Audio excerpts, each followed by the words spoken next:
یک اجلاس پارلمانی در مقر پارلمان نروژ در اسلو که با حضور رئیس جمهور برگزیده مقاومت خانم مریم رجوی، نایب رئیس پارلمان نروژ خانم ماریت نیباک و شماری از نمایندگان پارلمان از احزاب مختلف این کشور برگزار شد، بیانیه حمایت اکثریت پارلمان از مجاهدان اشرف اعلام شد و مورتون هوگلوند به نمایندگی از سوی اکثریت مجلس نروژ سند امضا شده از سوی 91 نماینده پارلمان را به خانم رجوی اهدا کرد.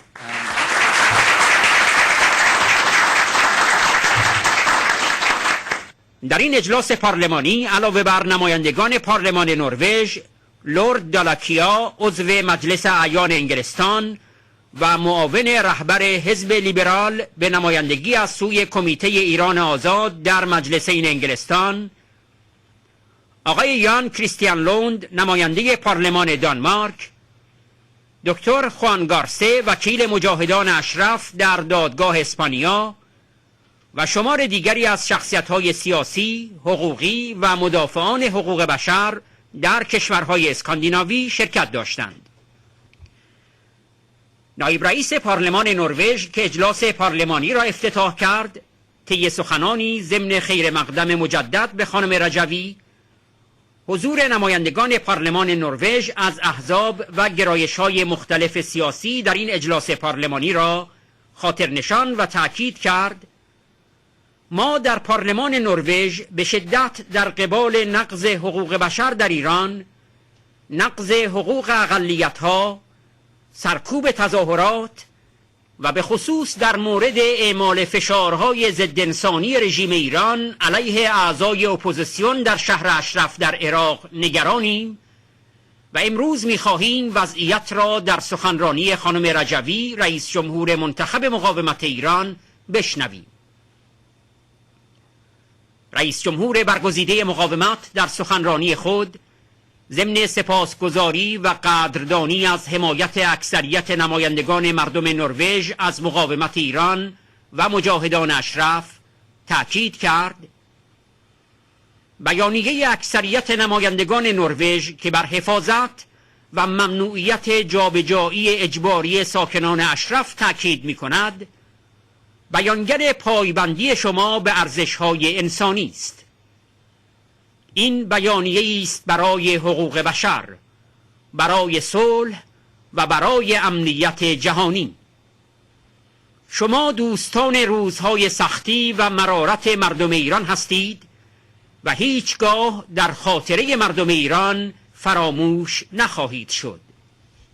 در خاتمه اجلاس پارلمانی که مشروع آن همکنون پخش می شود، رئیس جمهور برگزیده مقاومت با تشکر مجدد از نمایندگان مجلس نروژ، هدیه سمبولیک شهر اشرف به پارلمان نروژ را از سوی مجاهدان اشرف به آقای مورتون هوگلوند اهدا کرد.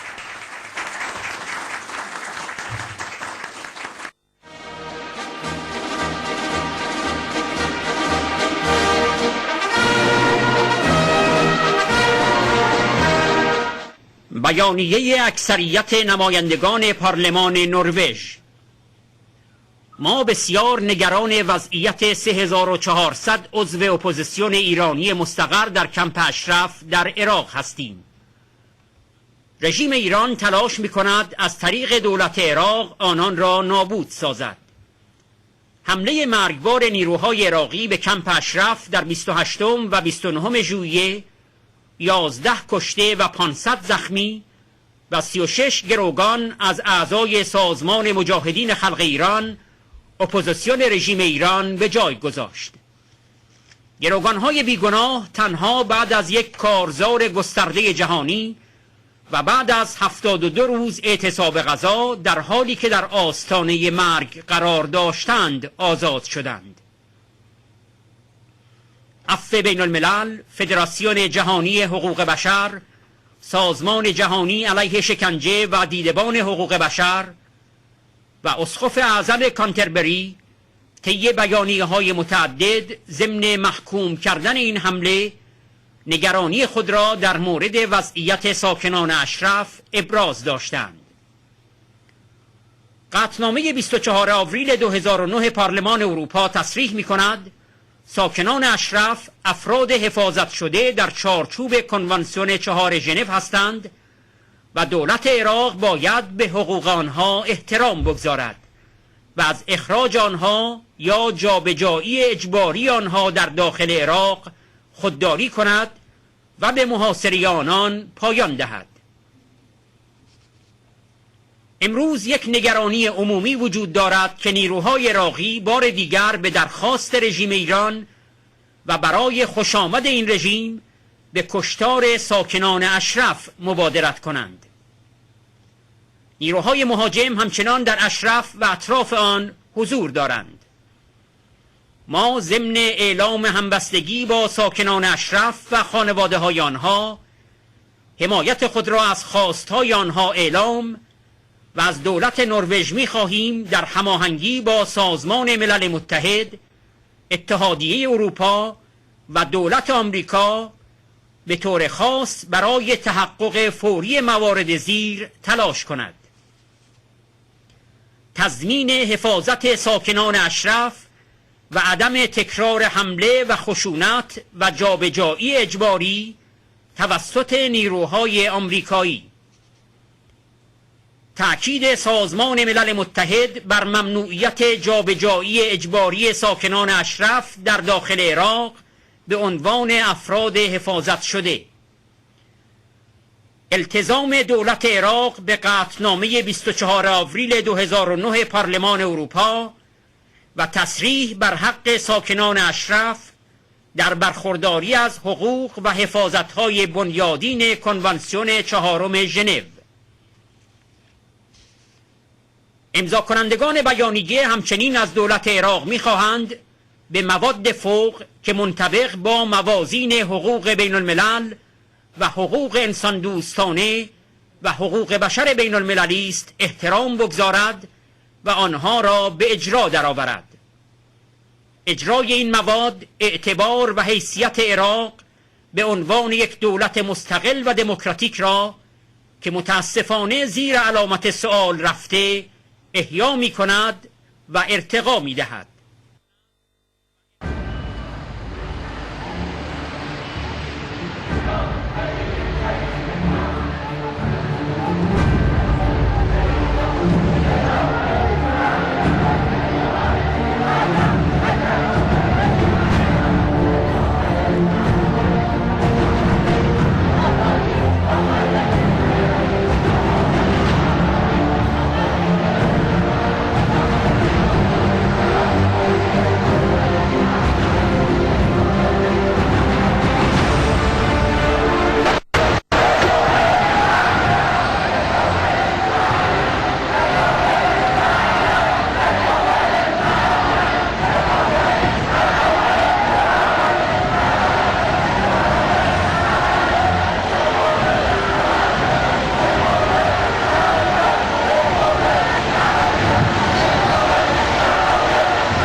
Ladies and gentlemen, dear colleagues,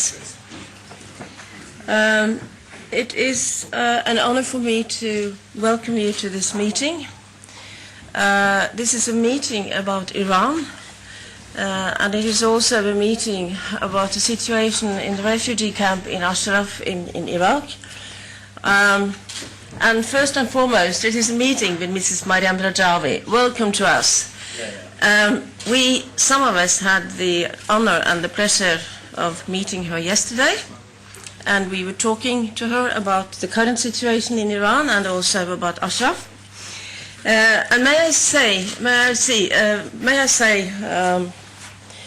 to begin with, that we are all worried. We are worried about the situation in Iran, about the development. We are worried about the constant violation of human rights, and we are worried about the role of the mullahs, the Guardian Council, the Revolutionary Guard. We see the executions of minors, and we don't like what we see. We are also worried about the stability of this regime over many years. But we were also able to see this summer that people were running out into the street in Tehran protesting against the elections, and maybe there is hope. I've been working with Iran for, I think it's 20 years now, and for the first time I feel that people really stood up. But it is difficult in Iran because of the double system of government, so to speak, with the Guardian Council being, and the mullahs being the real people in power.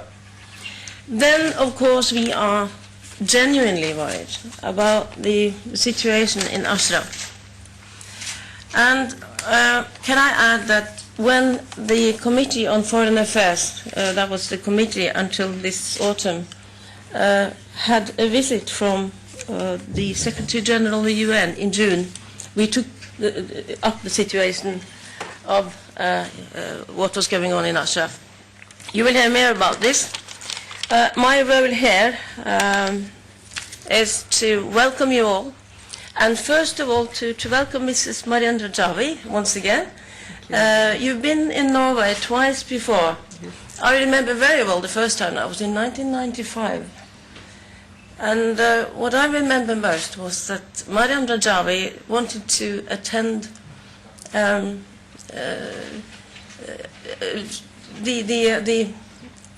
wanted to go to church in the Cathedral of Oslo, and I was one of those who accompanied her. That was something that people really was genuinely impressed by. It takes some courage for a Muslim to say that I want to go to you, to your religion, and I want to pay respect to your religion. You were also in Oslo about 2 or 3 years ago, and we remember that you had a meeting with the Committee on Foreign Affairs. So, welcome to us, and we'll be looking forward to listening to you. And here are Norwegian parliamentarians, here are advisors, but there are also members of the House of Lords and the House of Commons in Britain, the Danish Parliament and the Spanish Parliament, representing support groups in their respective parliaments. We will be looking forward to listening to you, and I'm sure that there are lots of people here who want to ask questions. There are also people here from the trade unions and from the International Forum in the Oslo Labour Party. So please, the floor is yours. Morten is going to chair this meeting, and that's what I should have said. So please, Morten. Thank you, Marit. Thank you. I just want to also wish everybody welcome, and I'm happy to say that Maryam Rajavai and the organization she chairs has friends in all parties in the Norwegian Parliament, and we had a very successful meeting with the Foreign Affairs Committee yesterday. The main item of today's agenda is, of course, to listen to you and be able to have a dialogue with you. But I also I'm happy to announce that we have now 91 members of the Norwegian Parliament has signed their support for the people in Ashraf and the humanitarian situation which we are facing in Ashraf.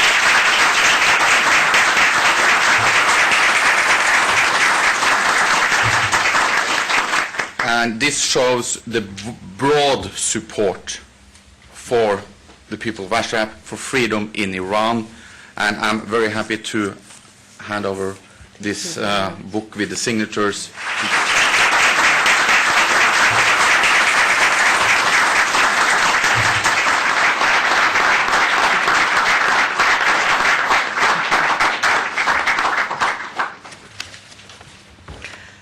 honorable members of parliament, ladies and gentlemen, distinguished representatives of the Norwegian people, it's an honor to be among you once again. I would like to first, on behalf of the Iranian people, express my deepest gratitude to you for your support of the Iranian resistance for democracy and freedom. I would like to thank you, especially on behalf of the Mujahideen of Camp Ashraf, for your efforts in support of their rights. The declaration of the majority of the Norwegian parliament underlining protection and prohibition of the forcible displacement of Ashraf residents indicates your dedication to human values. This is a declaration for human rights, for peace, for security in the world. You are friends of the Iranian people in hardship, and you will never be forgotten. The last time that I was here, I spoke to you of my dream for a free and democratic Iran. I spoke to you of my dream, an Iran in which there will be no sign of torture, executions, or stoning, where people will not be restricted in free assembly and free expression of their beliefs, where women will have full and equal rights, including participation in political leadership, where there will be no discrimination against followers of various religions and ethnic minorities, where the resources of a non-nuclear Iran would be used for a better life for the people and not obtaining nuclear weapons. An Iran that will encourage peace and friendship and not fundamentalism and violence. There are the principles of our platform and the image of the Iran that we struggle for a free and democratic Iran. Dear friends, today I'm here to say to you that we are not far from realizing such hopes. Millions of Iranians have come to the streets since last June and declared their demand for the clerical regime's downfall. The regime has not stopped at any crime in suppressing the people. Many of you may have seen on television the last moments in the life of Neda, the young woman who was shot by a revolutionary guard. She was one of the many who have given their lives for freedom in Iran. Thousands of people have been arrested, many tortured, raped, and sentenced to death in the last 6 months during the protests in Iran. But the regime has not been able to stop the uprising. 1 month after the start of the uprising in Iran, during last July, Iraqi forces attacked Iran's organized opposition in Camp Ashraf at the behest of the mullah's regime. Ashraf, as the symbol of resistance, is home to 3,400 members of the People's Mujahideen Organization of Iran. The Norwegian people are proud of their resistance to Nazi occupation.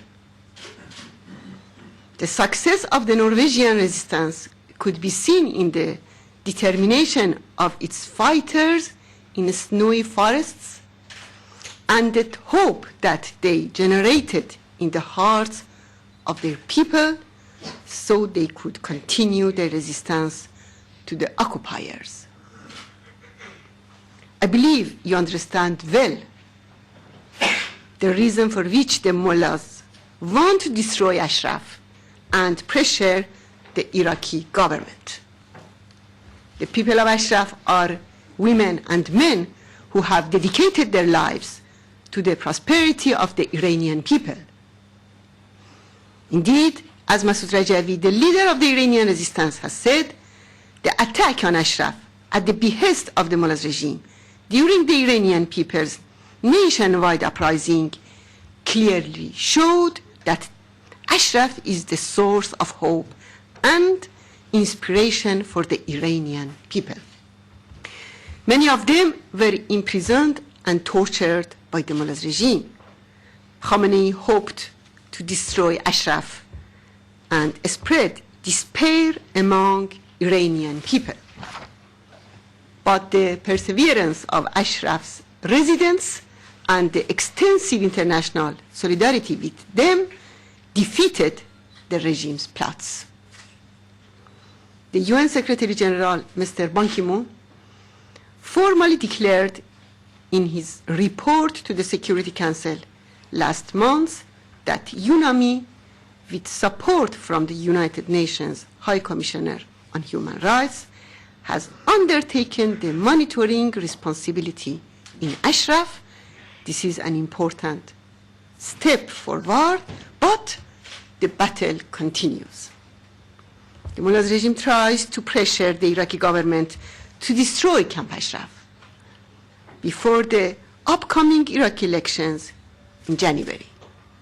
Ali Larijani, the Speaker of the regime's parliament, repeated demands in a recent official trip to Iraq for the extradition and deportation of Ashraf residents. Camp Ashraf is currently under siege. On 25 November, residents of Ashraf were informed that the entry of medicine and doctors to the camp are banned. It is more than 1 month that no fuel has been allowed into the camp. And severe restrictions have been imposed for the entry of food. At the same time, the Iraqi government has given the residents of Ashraf a deadline of 15th of December to leave Ashraf. The forcible displacement of Ashraf residents is a gross violation of international humanitarian law and international human rights law. The displacement of Ashraf residents to an isolated region or one that is under the influence of the mullahs regime is a prelude to their massacre. I call on you, the distinguished members of parliament, to raise your voices against any forcible displacement of Ashraf residents that has their massacre as its goal. Last week, a Spanish court declared its jurisdiction to investigate the crimes committed against Camp Ashraf. The investigation will be on violation of Geneva Conventions. This is a major development and recognition of the status of Ashraf residents by an independent judicial system. Dr.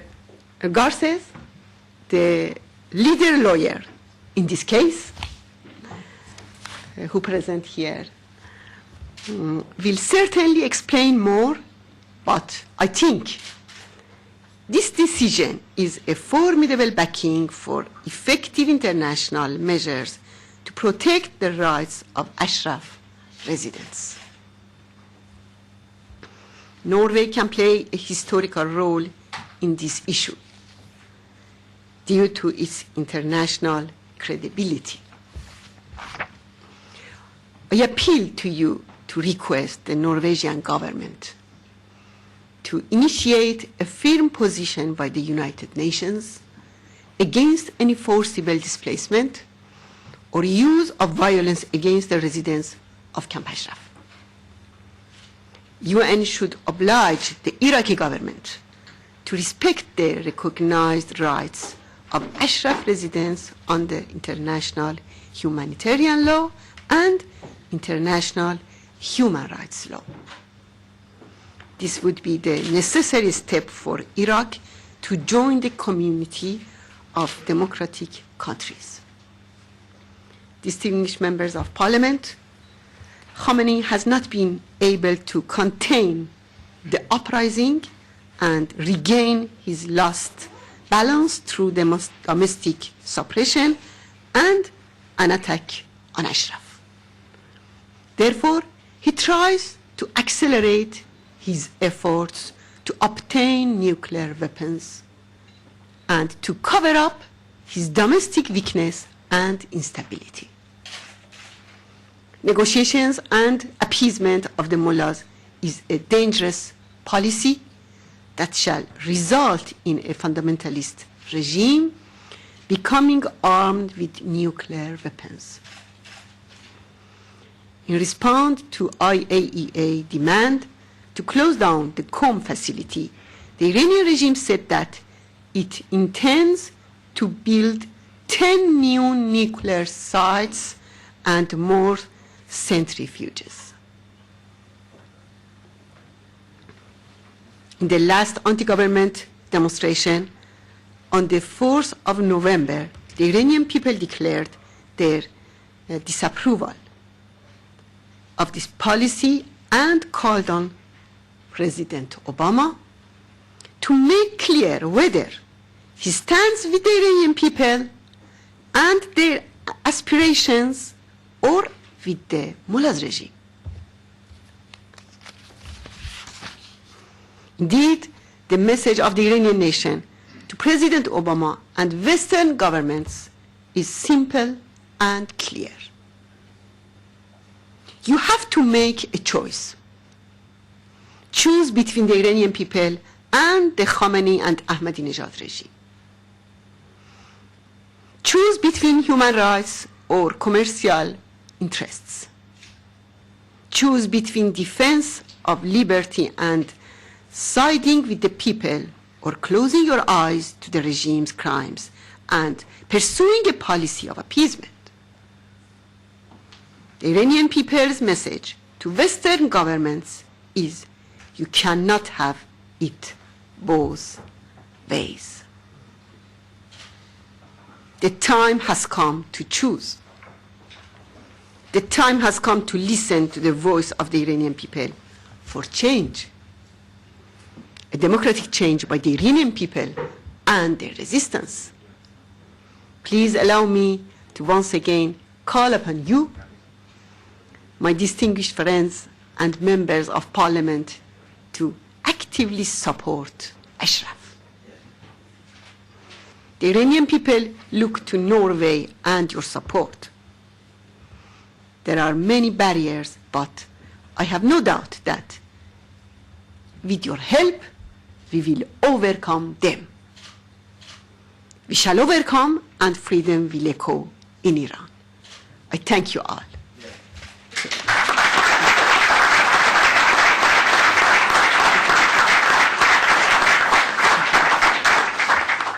Thank you so much. I would now like to ask a few of our international friends who are here to just make some short comments. Lord Dulakia from the UK House of Lords. He's the Deputy Leader of the Liberal Party and he's speaking on behalf of the British Parliamentary Committee for Iran. You have the floor, sir.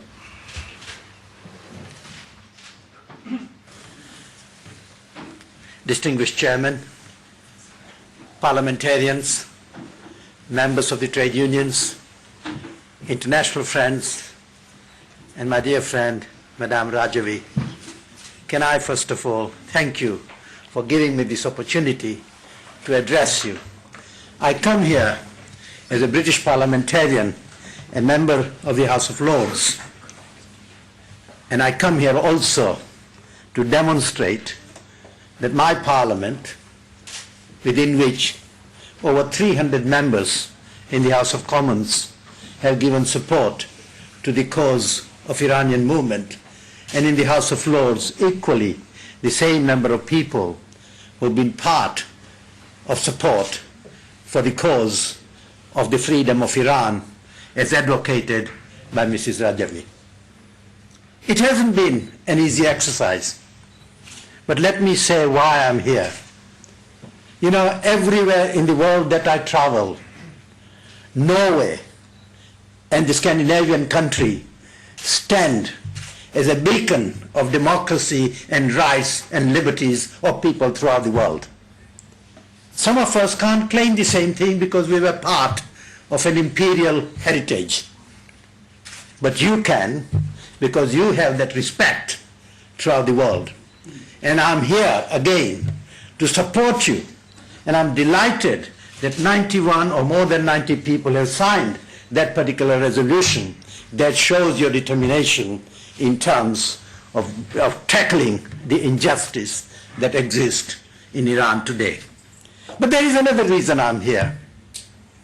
You were gracious enough as your Nobel Prize Committee to award an honor for peace to President Obama, who is going to come here in the next couple of days, I hear, and you will honor him for that.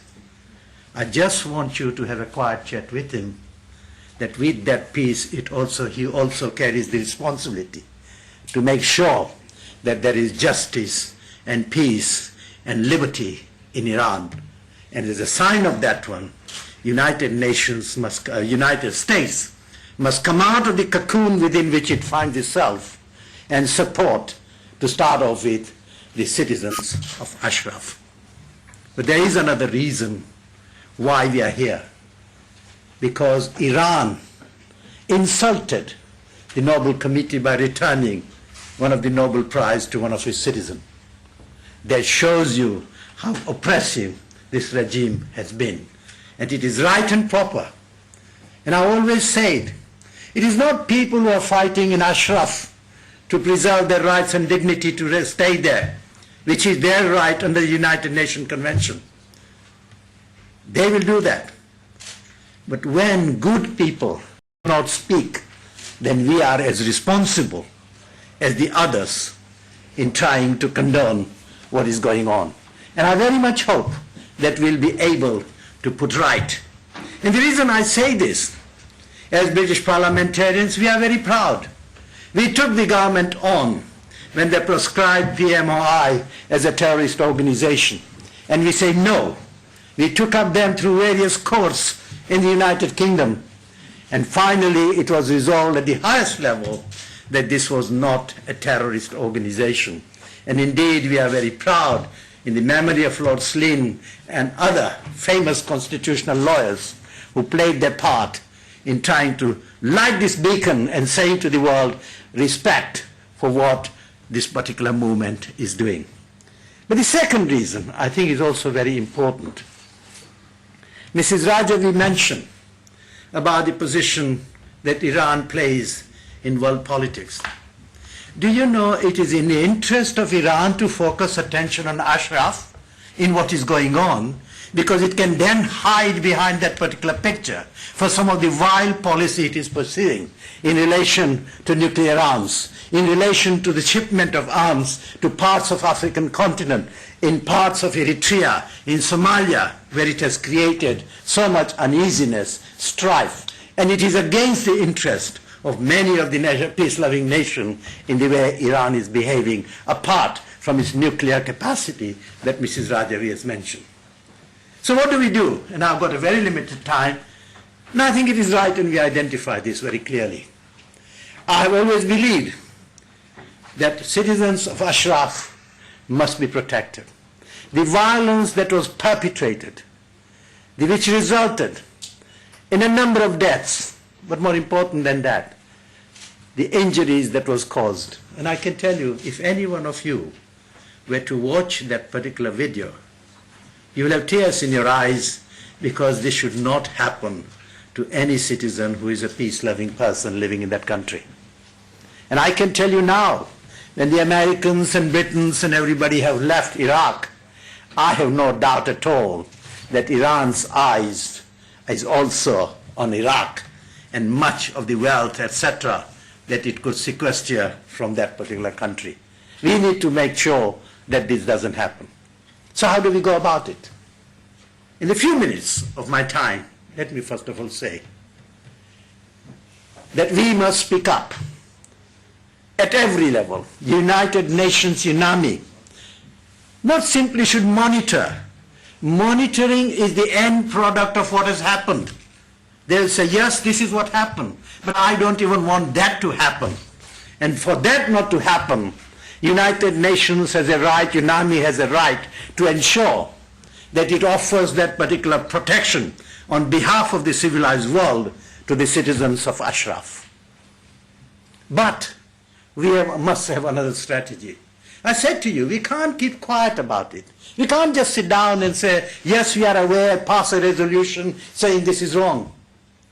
I have advocated to my own government, I've said, that I'm very keen, as part of the British delegation, part of the delegation from the European Union, and I hope countries like Norway will associate, that we go to Ashraf and warn the governments of Iran and Iraq that we are watching you.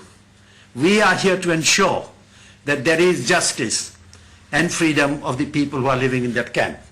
And if that were not to happen, then let me tell you, we should warn them now that we will hound those who perpetrate such crime against innocent citizens by making sure that International Criminal Court actually will deal with this particular issue, as we have been dealing with this issue in Serbia, as we have been dealing with these particular issues in relation to Rwanda, as we are dealing with this particular issue in relation to Sierra Leone and other parts of the world. They must know that they will be accountable for what happens to people in Ashraf. But there is another strategy as well. And that strategy effectively means that if we want the peace, if we want the stability of the nations around us, then I think it is right and proper that all of us are part of a movement within which we make sure that that resolution of the rights to remain stays there. But we need to press United Nations as well, not simply of their particular role in Iraq and Ashraf, but very much in the United Nations of what we can do. I started, Mr. Chairman, as saying that Norway is the conscience of the world. But I want all of us to ensure that there are some issues on which civilized world will never compromise. And the rights and the liberties of people of Ashraf is one that such issue on which we will stand together and fight that. Thank you very much indeed.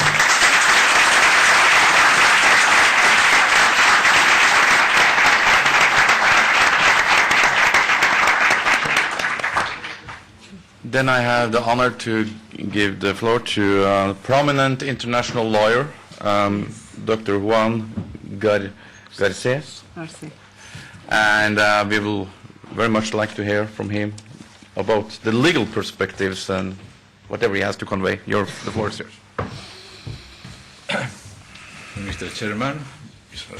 Rajavai, distinguished parliamentarians, ladies and gentlemen. I come from the south of Europe, from Spain, and let me tell you that it is an honor to me to take the floor in the Norwegian Parliament and explain to you the admiration to your democratic evolution since the 19th century that I has been studying with admiration, and also the civilized way in which you resisted the occupation by foreign power during the Second World War, and how I will speak today with a few minutes that I have only on some legal dimensions of the Ashraf situation. Ashraf people has a strong legal resource in his hands. He received the status of protected persons under the 4th Geneva Convention in 2003 after the Security Council approved the resolution 1511 that mandated the occupying forces to take several initiatives in Iraq. So when the occupying forces deliver this status to the Iranian disarmed people residents in Ashraf, they got this status under a mandate of the Security Council under Chapter 7 of the United Nations Charter. That is the real legitimacy of their status as protected persons. It's not only the United States forces that deliver that, but they were acting on behalf of the Security Council. But as you know, law needs might, force, power, finally to be enforced. And as in the last year, when the occupying forces delivered the control of Ashraf to the government of Iraq, there have been several initiatives and measures to downgrading this legal status and in fact denying the rights that the people of Ashraf has under the Geneva Convention. And then the attack came in July of this year.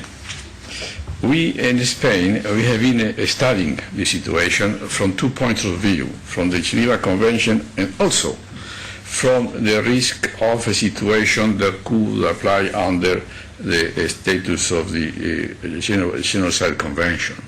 Because there are elements, information, there are facts that link this willingness to destroy the people of Ashraf as a way, as continuation of the willingness to destroy the resistance movement inside Iran in terms of physical and personal destruction, of destroying a group in its entirety or in part. And there are elements that show that over Ashraf looms some kind of genocide risk, real genocide risk.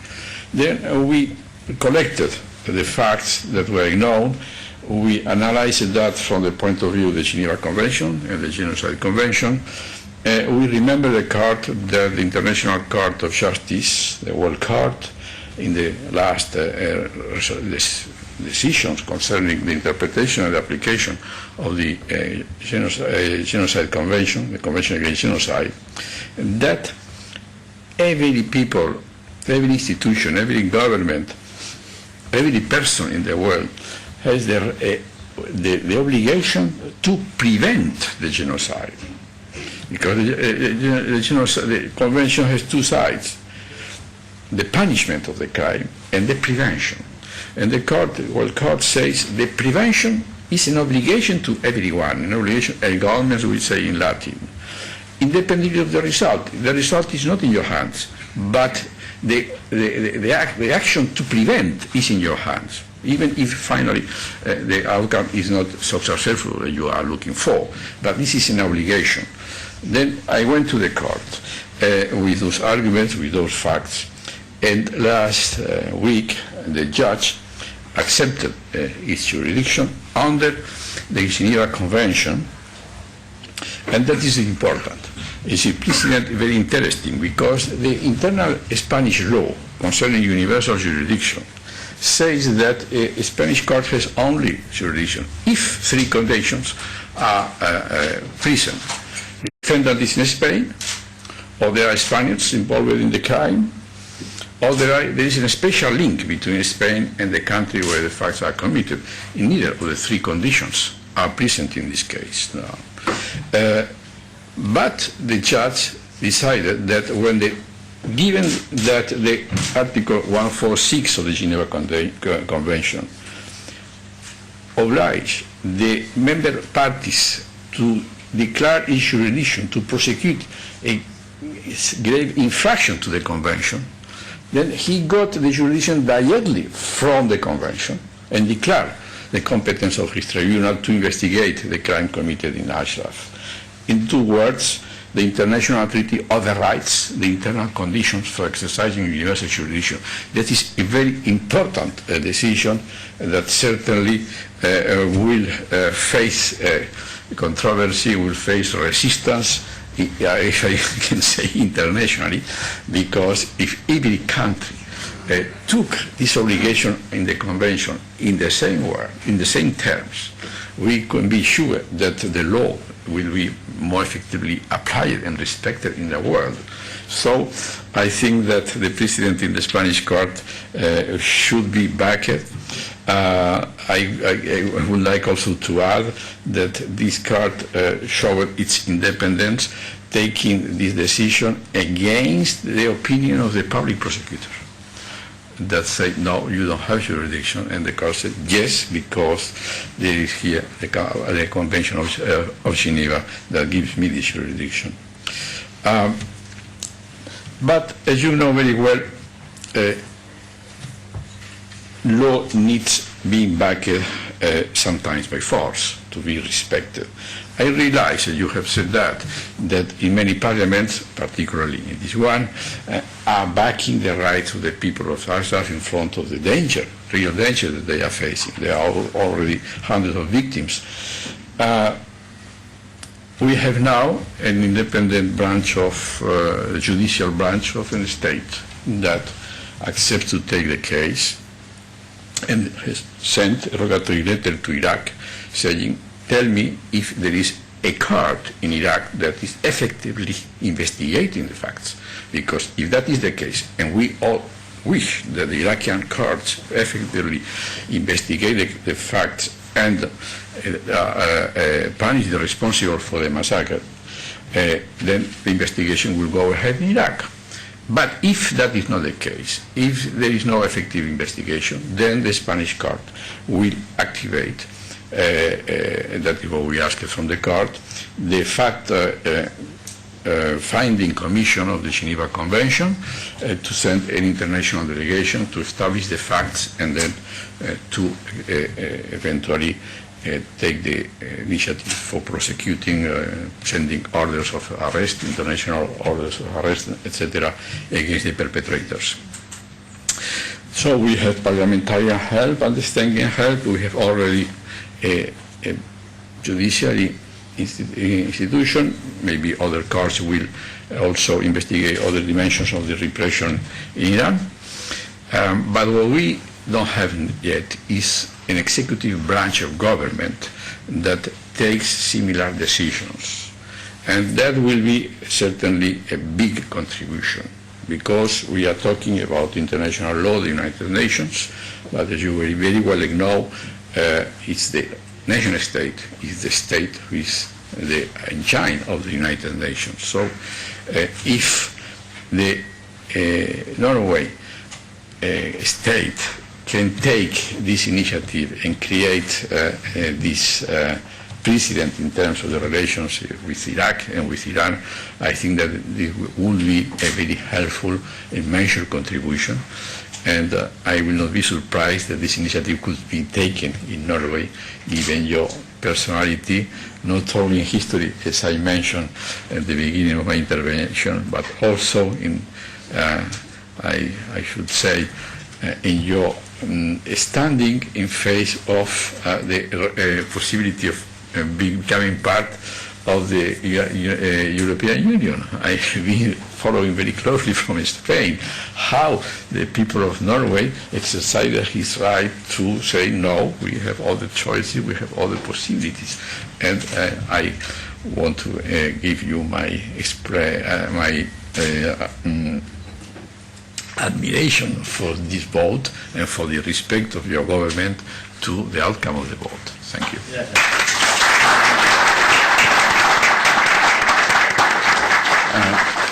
Thank you very much. I will now ask my very good friend, Jens Christian Lund, Member of the Parliament of Denmark, to give a short comment.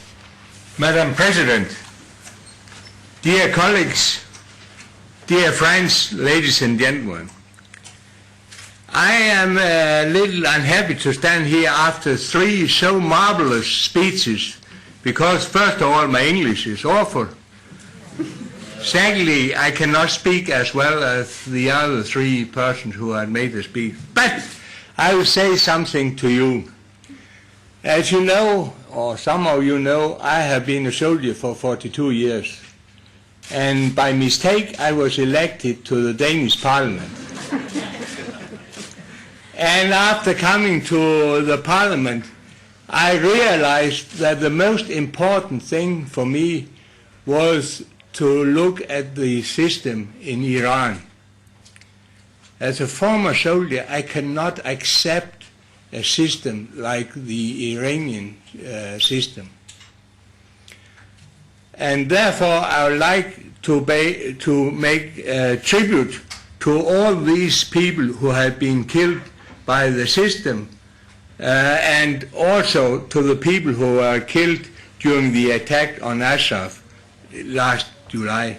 I think it is, as a human being, it is a disaster that things can happen like this has happened. The President mentioned the killing of Neda. That was awful. But personally, I think the worst thing this will do that I am not able to sleep is that the television pictures from the man who was slaughtered in the streets of Tehran. Is that the way we can treat people as human beings? No, it is a disaster, and therefore I hope that we will take care about, and that this system will fall down very soon. Let us say, what if I am old, and I even had to go out for a short moment because I am old, and therefore I'm looking back and see what happened a few years ago, or even years ago. 1 year ago, no one really realized that there was so many people in Iran who is against the system. We can see it on the street, and I hope that many more people in Iran will join the demonstration, join the people who are saying enough is enough. 1 year ago, our government still had the illusion that they could stop the nuclear weapon development. It is an illusion. And I agree totally with the former speeches that the system are doing everything against Ashraf and so that we cannot think about these nuclear weapons. And I think it will be the worst thing that has happened in my life if this regime will have nuclear weapons. That will be a real disaster. A year ago, or a little bit more than a year ago, PMOY was still on the terror list. When I started, I said to myself, it might be they are terrorists. You must examine if they are terrorists, they shall stay on the terror list. What I realized was that 7 court decisions said they are not terrorists. I will work very hard to try to convince people that PMOY is taken away from the terror list, and it is. So I'm proud about this, and we worked a little bit about that in Denmark, the Danish Parliament. Therefore, I'm very happy, and I hope that United States will listen about this. Ashraf. I discuss this very often with my Minister of Foreign Affairs, and he says it is a decision for the Iraqi people, the Iraqi government, and I am saying no, it is for the world's people, because as the former speeches have said, if we will allow these camps to be removed and to be removed to another area where the safety is not in the same condition as it is in Ashraf, it will be a disaster for the whole world. Therefore, we have to protect it, we have to strengthen it, and I am very happy what I have heard here today. I was a commander in the military, and I know if I was going to war with someone else, I really do not hope that I should go to war. But if I was going to war, like we are in Afghanistan for the moment, we will protect even the wounded enemies. In our hospitals, we will take care about the people who are fighting against us, because that is what it is about in democracy. It is a disaster that in Camp Ashraf they are not allowed to have their doctors, nurses, medicine, fuel. It is against all understanding. I can, as a former colonel, cannot understand that people can react in this way. So I hope the best for the rights of the people in Ashraf. And I think that the people in Iraq are under very big influence by the system of Iran. And therefore it is important for us to support the goodwill, to support the people in Iraq, telling them they are making mistakes. I would like to congratulate Spain for the legal aspects. It is very, very good. And I would like to congratulate Norway. And therefore I think it's very good what you have been doing. Why are the people going against Ashraf? Is it because there are ammunition and weapons hidden in Ashraf? No! Everyone knows that there may be not even a knife. So it is a disaster if we are not protecting these. I will stop my speech now because I could have said a lot of things, but I think more clever people will say. But I will say to you, Madam President, my feelings is for your people. And every time I'm thinking for your people, I'm thinking of your daughter. Yeah. Thank you very much. Thank you.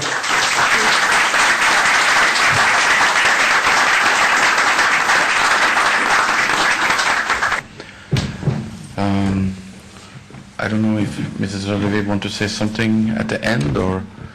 من مجددا تشکر میکنم از پارلمانترها و پارلمان و اعضای پارلمان نروژ به خصوص در این شرایط حساس که خامنه‌ای در سرکوب قیام مردم در داخل ایران ناتوان شده. Particularly that Khamenei is now unable to suppress the uprising of the Iranian تمام people. توانش رو به کار برده تا مرکز امید مردم ایران So it's doing its best to اشرف و ساکنین اون رو destroy the center of hope and aspiration for the Iranian people. That means Ashraf and its residents. و اصرار خامنه‌ای و احمدی نژاد برای And the insistence of Khamenei and Ahmadinejad to destroy Camp Ashraf بهترین شاخصه برای اینکه آلترناتیو این رژیم کی هست. To see what is the alternative to this regime. به همین دلیل من مجدداً اینجا کمک میخوام از همه اعضای پارلمان نروژ. البته قبلا کمکم از سایر پارلمان‌های اروپایی هم خواستم. تشکر میکنم اینجا از پارلمان و کمیته انگلیس، دانمارک و سایر کشورها.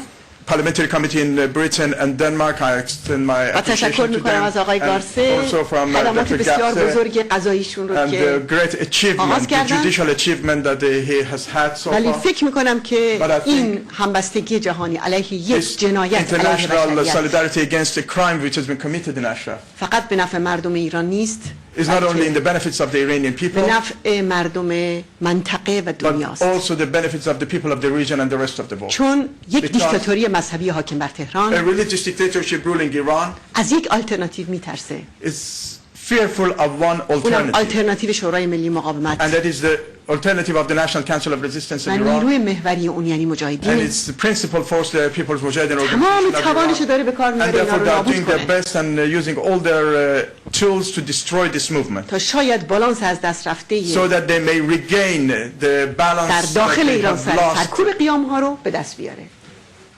بنابراین من مجددا سپاسگزاری میکنم از بسیج جهانی و بین المللی برای جلوگیری از یک جنایت علیه بشریت. crime against humanity.